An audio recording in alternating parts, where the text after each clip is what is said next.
Good morning, students. Today, let's see the short summary of the lesson Weathering the Storm in Ersama. On 27th October 1999, Prashant was visiting his friends in Ersama, a small town in coastal Orissa. In the evening, a dangerous storm blew into the town. Prashant had never seen such a storm in his life. Furious winds and continuous rains raged around the house.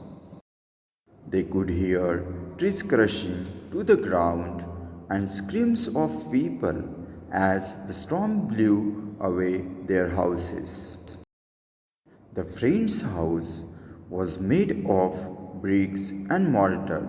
It was strong enough to stand against the wind.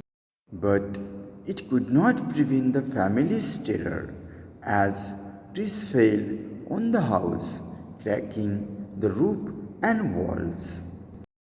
For 36 hours, the storm raged around the house. Water entered their house.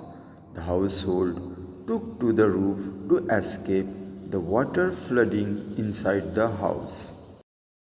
It was the first time Prashant saw the devastation left in the wake of the cyclone.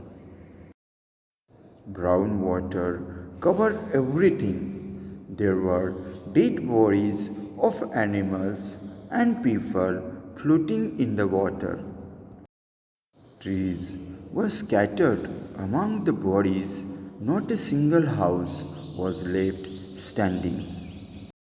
The next 2 days, the family and Prashant lived on the roof. Prashant, throughout the time, worried about his family back home. He wondered if he would lose his family like the lost his mother. On the third day, he decided to trek back to his family. The town was still flooded, and his friend's family warned him that it would be dangerous. But Prashant was determined. It was a long and difficult journey for Prashant. He used a stick to find his path. As he walked further, he had a first hand experience of the devastation that he had earlier seen on the roof. He was disturbed by the bodies he had to push aside as he made his way through the water. These sights also made him feel helpless. He was sure his family had met the same fate as the bodies in the water. When he reached his village, Kalikuda, Prashant was terrified to find his house destroyed. There was no one in sight. He decided to go to the nearby Red Cross shelter to search for them. As he entered the shelter, he saw his maternal grandmother. His grandmother rushed to him, crying. She thought it was a miracle that he was alive. Prashant took count of his family. He felt grateful they were all alive. The next day, Prashant took stock of the situation in his village. Lives and homes had been lost. There was a very little food left. His community was succumbing to grief and sadness.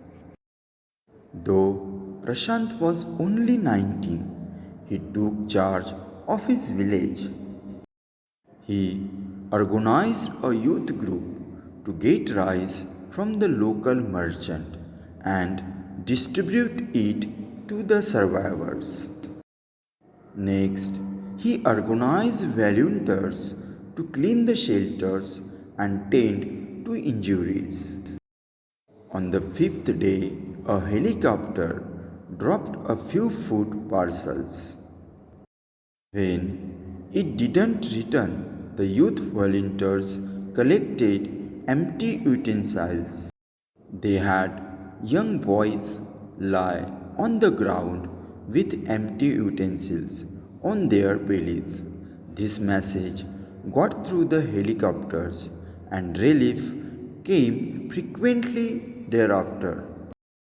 There were also many children orphaned by the cyclone. Prashant brought them together under one shelter. Women were brought in to look after them while men procured food for them. Prashant also realized that the women and children left grieving after losing their families needed to be engaged.